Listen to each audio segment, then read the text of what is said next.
والصلاة والسلام على سید الانبیاء والمرسلین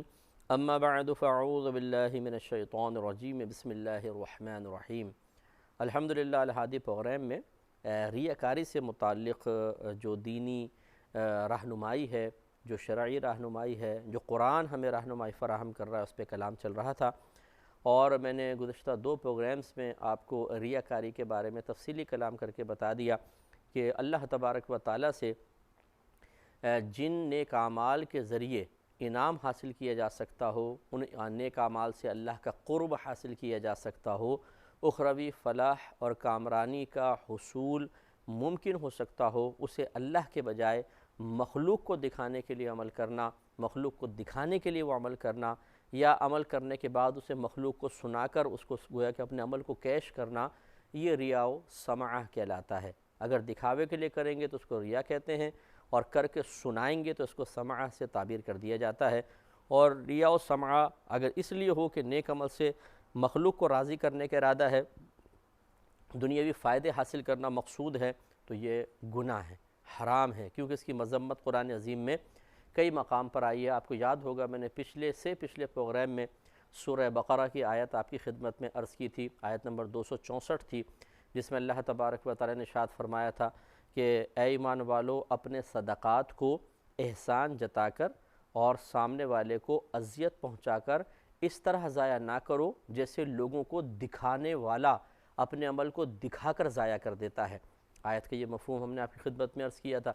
تو معلوم یہ ہوا کہ یہ حرام ہے کہ انسان کسی کو دکھانے کے لیے عمل کرے، نہ صرف اس کا عمل ضائع ہوگا، نہ صرف وہ ثواب سے محروم ہوگا، نہ صرف اس کے نام اعمال میں گناہ لکھا جائے گا، بلکہ آخرت میں اسے شدید عذاب بھی ہوگا۔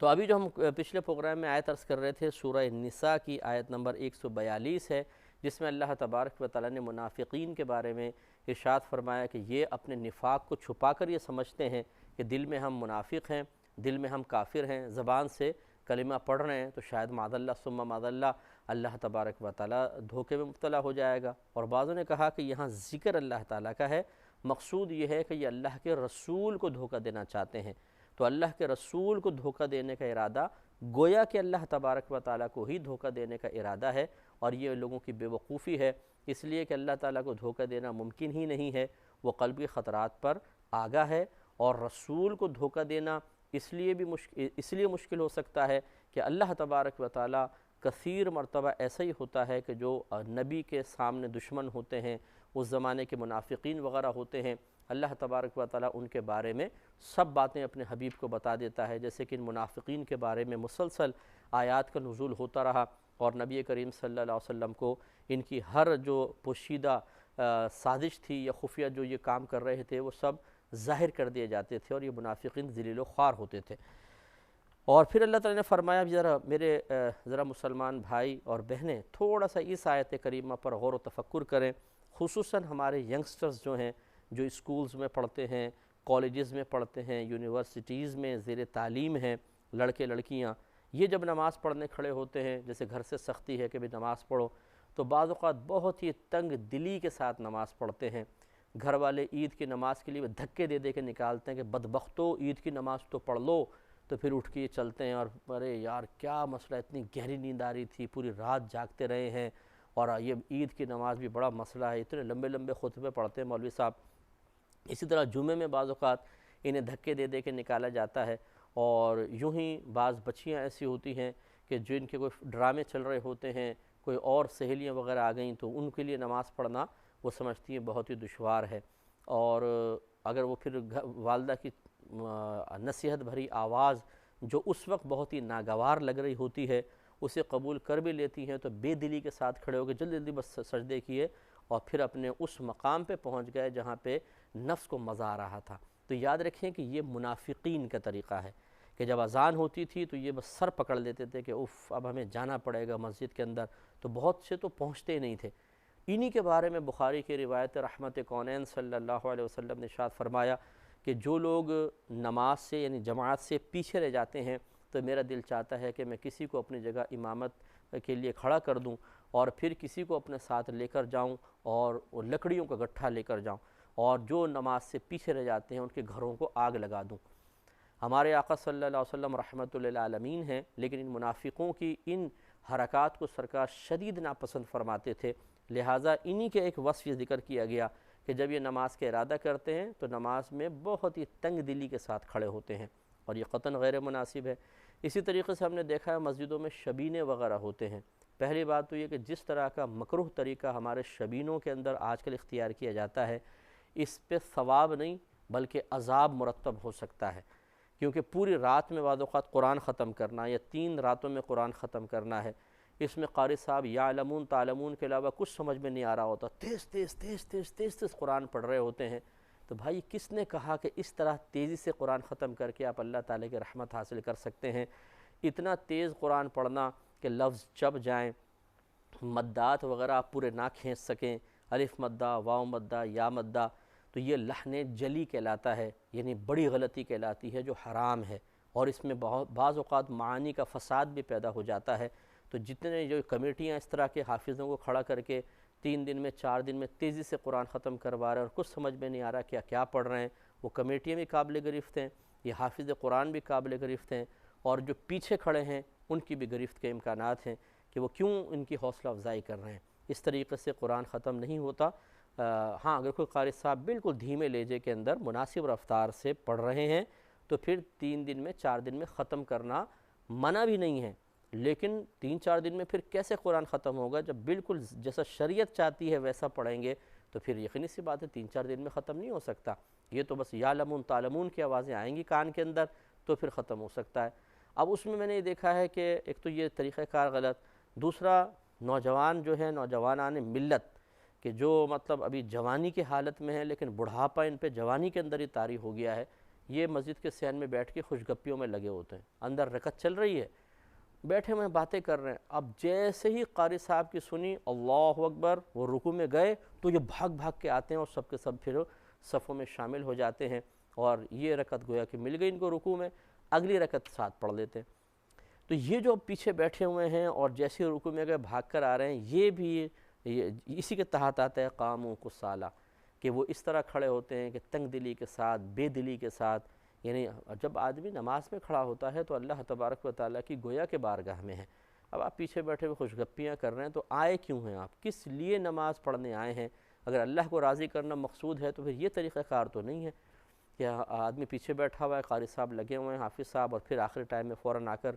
رکوع میں شمولیت اختیار کر لی جائے۔ تو یہ ہم نے صحیح بات یہ ہے کہ دینی تربیت نہ ہونے کی بنا پر، علوم دینیہ حاصل نہ کرنے کی بنا پر ہم نے دین کو بعض اوقات کھیل سا بنا لیا ہوتا ہے۔ معاذ اللہ ثم معاذ اللہ ایسا لگتا ہے کہ ہم یہ سمجھتے ہیں کہ اللہ تعالیٰ ہماری مرضی کے تابع ہو گیا ہے، ہم جیسا چاہیں عبادت کریں، اور اب اللہ پہ لازم ہے کہ اس کو قبول کر لے۔ بھائی یہ طریقہ کار صحیح نہیں ہوتا ہے۔ ایسے بھائیوں اور بہنوں کی خدمت میں ہماری گزارش ہے کہ یاد رکھیں کہ رضائے الہی پر راضی رہنا، اللہ تعالیٰ کی مرضی کو طلب کرنا، یہ ہمارا مقصود اصلی ہونا چاہیے، نہ کہ اللہ تبارک و تعالیٰ کو اپنی مرضی کے اعمال افعال اختیار کر کے اپنی مرضی کے تابع کرنے کی کوشش کرنا کہ اللہ تعالیٰ ہم جیسا کر رہے ہیں بس کر رہے ہیں، تو اس کو قبول بھی فرما اور میدان معاشر میں ہماری مرضی کے مطابق اجر بھی عطا فرما۔ ارے بھائی کیا بدماشی ہے، دھوں سے معاذ اللہ ثم معاذ اللہ۔ ہمیں اس طریقے سے عمل کرنا ہوگا جیسے اللہ تبارک و تعالیٰ اس کے رسول کریم صلی اللہ علیہ وسلم چاہتے ہیں، ورنہ یاد رکھیں نہ صرف ثواب سے محرومی ہے بلکہ سخت گرفت اور عذاب بھی ہو سکتا ہے۔ اور پھر یراؤون الناس، یہ منافقین وہ ہیں جو لوگوں کو دکھانے کے لیے عمل کرتے ہیں، دکھاوا کرتے ہیں، ریاکاری کرتے ہیں۔ تو معلوم یہ ہوا کہ ایک تو مرے دل کے ساتھ نماز کے لیے کھڑا ہونا یہ منافقین کی عادت، دوسری اللہ تعالیٰ نے بیان فرمائی کہ وہ لوگوں کو دکھاوے کے لیے عمل کرتے ہیں۔ اس سے معلوم ہوا کہ ریاکاری یہ کوئی اچھا کام نہیں ہے، یہ تو منافقوں کا طریقہ ہے۔ اگر ہم اس میں مبتلا ہیں تو اللہ کی بارگاہ میں ہمیں توبہ کرنی ہوگی۔ اور تیسرا اللہ نے فرمایا کہ وَلَا يَذْكُرُونَ اللَّهَ إِلَّا قَلِيلًا، یہ اللہ تعالیٰ کو بہت ہی کم یاد کرتے ہیں۔ ذکر کا مطلب ہوتا ہے یاد کرنا، اور یاد کرنا کئی طریقوں سے ہوتا ہے۔ ایک ہوتا ہے سوچ فکر کے ذریعے اللہ تعالیٰ کی جو دلائل قدرت ہیں کائنات میں پھیلے ہوئے ہیں ان کو دیکھنا اور اس سے اللہ تعالیٰ کے وجود پر دلیل قائم کرنا، یہ ہے فکری لحاظ سے اللہ کا ذکر۔ ہم دیکھ رہے ہیں کہ مثال کے طور پر اللہ تعالیٰ نے تو اونٹ تک کے بارے میں فرمایا کہ اونٹ کو دیکھو اللہ نے اس کو کیسا بنایا، پہاڑوں کو دیکھو کیسا زمین پہ قائم کیا، زمین کو دیکھو کیسا اللہ نے بچھایا ہے، اور رات اور دن کے آنے جانے میں عقل مندوں کے لیے نشانیاں رکھی ہیں۔ غور و تفکر کریں، سمندر پہ غور کریں، آسمان پر، ستاروں پر۔ اللہ تعالیٰ نے غور و تفکر کی بار بار دعوت دی ہے، تو ہم ان چیزوں کو دیکھ کر ہر لمحہ اللہ کی یاد میں مشغول رہ سکتے ہیں۔ یہ فکری ہے، فکری یاد ہے، یا قلبی آپ کہہ لیں، قلبی طور پہ اللہ کو یاد کرنا۔ اس کے علاوہ پھر ارکان کے ذریعے یعنی جسمانی اعضاء کے ذریعے اللہ کو یاد کرنا، جیسے نماز پڑھنا، یہ بھی اللہ کی یاد ہے، اور اس میں تمام اعضاء چونکہ مشغول ہوتے ہیں تو یہ ذکر بالارکان گویا کہ ہے کہ ہم اللہ تعالیٰ کو اس طرح کر رہے ہیں، یاد کر رہے ہیں اپنے اعضاء کے ذریعے۔ اور ایک ذکر باللسان ہوتا ہے کہ اپنے زبان کے ذریعے اللہ کا ذکر کر کے اس کی یاد کو تازہ رکھنا، جیسے لا الہ الا اللہ، سبحان اللہ، الحمدللہ کہنا۔ تو منافقین جو تھے، یہ اللہ تعالیٰ کا کیا یہ تو قرب حاصل کرنا مقصود ہی نہیں تھا، کیونکہ نبی کریم صلی اللہ علیہ وسلم پر ایمان ہی لے کر نہیں آئے تھے۔ تو جب یہ پھنس جاتے تھے مسلمانوں کے درمیان تو ذکر کر لیا، اللہ کو یاد کر لیا، ورنہ نہیں۔ تو آپ یاد رکھیں کہ یہ بھی منافقین کی عادت ہے کہ کبھی کبھار موقع مل گیا تو مرے دل کے ساتھ اللہ کو یاد کر لیا، ورنہ 24 گھنٹے میں اللہ کی طرف توجہ ہی نہیں ہے۔ اور یہ اب ہمارے مسلمان بھائی بہن بھی کر رہے ہیں۔ صبح ہم اٹھتے ہیں تو پہلا فکر ہمارا دنیا کا ہوتا ہے، کیا کھانا ہے، کیا پینا ہے، آج کس سے ملنا ہے، آج کہاں جانا ہے، کیا پہننا ہے، ان چیزوں میں مشغول۔ پھر یہ فجر تو عموماً ہماری نکل ہی جاتی ہے، تو صبح تو اللہ کی یاد آتی ہی نہیں ہے، نکل گئے کام دھندے پر۔ پھر ظہر کے اندر کبھی موقع مل گیا تو اللہ کو یاد کر لیا، یعنی ظہر کی نماز پڑھ لی، ورنہ پھر بس وہی دوستوں سے باتیں، ادھر کی بات ادھر کی بات، ادھر کی بات ادھر کی بات، حتیٰ کہ شام کو گھر پہنچ گئے، گھر پہنچ کر پھر وہی بیوی بچوں میں مشغول، اور اس کے بعد فلمیں، ڈرامے۔ آج کل سیاست کا چونکہ ہمارے پاکستان میں دورہ ہے، بڑا بازار گرم ہے، تو سیاسی خبریں دیکھیں اور اس کے بعد سو گئے۔ تو ہم اگر غور کریں کہ 24 گھنٹوں کے اندر ہم کتنا اللہ کو یاد کرتے ہیں، زبان کے ذریعے کتنا کرتے ہیں، کائنات پر غور و تفکر کر کے کتنا کرتے ہیں، اور پھر عبادات کو اختیار کر کے تمام اعضاء کے ذریعے کتنا اللہ کو یاد کرتے ہیں، تو ہمارے سامنے جواب آ جائے گا کہ شاید پورے 24 آورز میں اگر ہم یہ یاد والا معاملہ نکالیں تو شاید 1 گھنٹہ، شاید 1.5 گھنٹہ، شاید 2 گھنٹہ، باقی 22 گھنٹے ہم صرف دنیا کے بارے میں، اپنی ذات کے بارے میں اور دوسری چیزوں کے بارے میں سوچتے ہیں۔ اور یہی طریقہ منافقین کا تھا کہ وہ تو مرے ہوئے دل کے ساتھ پھنس جاتے تھے تو اللہ کی یاد کرتے تھے، ورنہ نہیں۔ ہمیں ایسا نہیں کرنا چاہیے۔ جیسے میں نے آپ کو عرض کیا کہ نماز کا وقت آئے تو نماز تو پڑھنی ہے 5 وقت، یہ پورے جسم کے ساتھ، اعضاء کے ساتھ اپنے اللہ کو یاد کر لیا۔ اور کوشش کریں، جیسے آپ آفس میں بیٹھے ہوئے ہیں، اپنے گھر سے آفس کی طرف جا رہے ہیں یا اسکول کالج کی طرف جا رہے ہیں، خاموش بھی تو جانا ہی ہوتا ہے۔ آج کل تو یہ عجیب مصیبت آ گئی ہے، اللہ تعالیٰ سے رحم فرمائے۔ اسکوٹر پہ بیٹھے ہوں گے، موبائل کے اندر وہ لگا لیں گے وائر اور اپنے کان میں لگا کر اسکوٹر چلا رہے ہیں اور گانے سنتے ہوئے جا رہے ہیں، یعنی موت بھی آئے تو گانے سنتے سنتے آ جائے، فحش کلمات سنتے سنتے آ جائے، کوئی پرواہ نہیں۔ لوگ ہارن بجا رہے ہیں، وہ نوجوان، اس قوم کا عظیم نوجوان جو آگے چل کر قوم کا معمار ہے، وہ گانے سن رہا ہے، تو وہ ہم اس میں بھی مطلب، اور یا گانے نہیں سن رہے تو پھر یہ نظارے ادھر سے ادھر، بس خاموشی کے ساتھ عورتوں کو دیکھ رہے ہیں، بورڈنگز وغیرہ جو لگے ہوئے ہیں، بورڈ وغیرہ، اشتہارات، ان کو پڑھ رہے ہیں، دیکھ رہے ہیں، یا سامنے سے چنگچی گزر گیا تو چنگچی پہ غور و تفکر شروع کر دیا۔ اس طرح فضول مطلب آوارہ نظری، آوارہ فکری، یہ ہمارے اوپر مسلط ہوتی ہے، قطعاً غیر مناسب ہے۔ ہمیں چاہیے کہ کوشش کریں کہ اپنے زبان کو ہر وقت ذکر الہی سے تر کریں، درود شریف پڑھتے رہیں، اور ذکر الہی دیگر، سبحان اللہ، الحمدللہ، لا الہ الا اللہ، استغفار کر لیں۔ بہت سے لوگ کہتے ہیں جی ہم پہ قرضہ ہے، گھر میں پریشانی ہے، کوئی اولاد کے مسائل میں گرفتار ہے، ان کا بہترین حل ہے استغفار۔ کوئی سب استغفار کثرت سے پڑھیں، اللہ تبارک و تعالیٰ پیسہ بھی عطا فرمائے گا، فراوانی عطا فرمائے گا، قرض ہے تو قرض اتر جائے گا، بے اولادی ہے تو انشاءاللہ اولاد عطا فرمائے گا۔ یہ ہمارے اکابرین کا، خود قرآن کا فیصلہ ہے۔ تو اس لیے استغفار کثرت سے پڑھتے رہیں، اور پھر فکری جو ذکر ہے وہ بہت ہی ضروری ہے، وہ بلکہ زبانی ذکر سے بھی افضل ہے، کیونکہ اس میں ریا کا اندیشہ ہو سکتا ہے کہ کوئی آپ کے ہونٹ ہلتے ہوئے دیکھے تو کہے یار یہ ہر وقت ہونٹ ہلتے رہتے ہیں، اس میں بھی ریاکاری آ سکتی ہے۔ اور ایک ہے کہ آپ کھڑے ہوئے ہیں، مثال کے طور پہ آپ کے سامنے کتا ہے، آپ کتے کو دیکھ رہے ہیں، لوگ کہہ رہے ہیں بس کتے کو دیکھ رہا ہے کھڑا ہوا، لیکن اگر آپ اس کو بھی ایک عبرت کی نگاہ سے دیکھیں اور اللہ تبارک و تعالیٰ کی جو عظیم تخلیق کا اس میں عنصر نظر آتا ہے اس پہ غور و تفکر کر رہے ہوں، یہ کیسا اللہ نے دیکھیں اس کی ناک بنائی ہے، کیسے آنکھیں بنائی ہیں، کیسے کان رکھا ہے، کیسے اس کے جسم پہ کھال ہے، بال ہے، پھر پورے اندر ایک باڈی کے اندر اس کا سسٹم ہے، کیسے اللہ نے پنجے بنائے ہیں۔ تو یہ اگر ان چیزوں پہ ہم غور و تفکر کر کے اللہ تعالیٰ کی عظمت کو محسوس کر رہے ہیں، اپنے دل میں مزید اس کو بڑھا رہے ہیں، تو یہ نظر کرنا بھی عبادت ہے اور بہت بڑا اللہ کا ذکر ہے، یاد رکھیں۔ تو یوں ہمیں بھی کوشش کرنی چاہیے کہ کثرت سے ذکر کریں۔ اب اس میں کیا دیکھیں کون سی مشقت ہے، اگر آپ گھر سے نکل رہے ہیں خاموش بھی تو جانا ہے، زبان سے ذکر کرتے چلے جائیں، یا ان چیزوں پہ غور و تفکر کر کے اللہ تعالیٰ کی عظمت کو اپنے دل میں بڑھاتے چلے جائیں، تو ہر وقت ہم ذکر میں مشغول ہو سکتے ہیں اور اس منافقانہ روش سے محفوظ رہ سکتے ہیں۔ تو یہ میں نے ضمناً جو ہے وہ آپ کی خدمت میں کافی طویل اس پہ کلام کر دیا، تو ہمیں کوشش کرنی چاہیے کہ ریاکاری سے اپنے آپ کو محفوظ رکھیں اور اپنے لیے ایک فیوچر پلاننگ کریں کہ ہمیں آئندہ ریاکاری سے بچنا ہوگا۔ اس کا طریقہ یہی ہے کہ جب آپ ریا کا تصور ذہن کے اندر رکھیں گے تو یعنی جب آپ کو احساس ہوگا کہ ریاکاری کیا ہے، آپ نے تعریف جان لی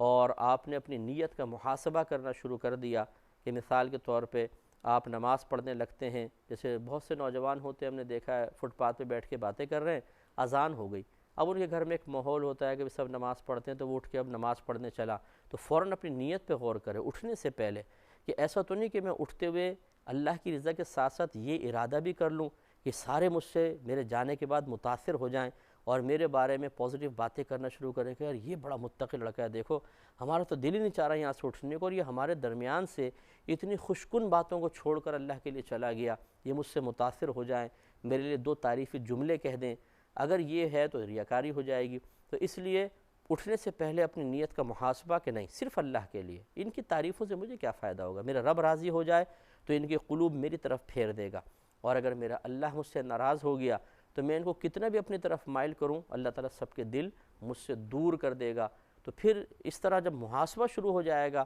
ہر چیز کا، تو الحمدللہ ایک وقت ایسا آئے گا کہ شروع میں تکلف ہوگا، اور جب یہ محاسبہ عادت بن جائے گا تو تکلف اور تکلیف بھی ختم ہو جائے گی، اور انسان ہر چیز کے اندر اخلاص کو ملحوظ رکھ سکے گا۔ اللہ تبارک و تعالیٰ سے دعا ہے کہ جو کچھ ہم نے سنا اس پر مجھے بھی آپ کو بھی عمل پیرا ہونے کی توفیق عطا فرمائے، آمین۔ وآخر دعوانا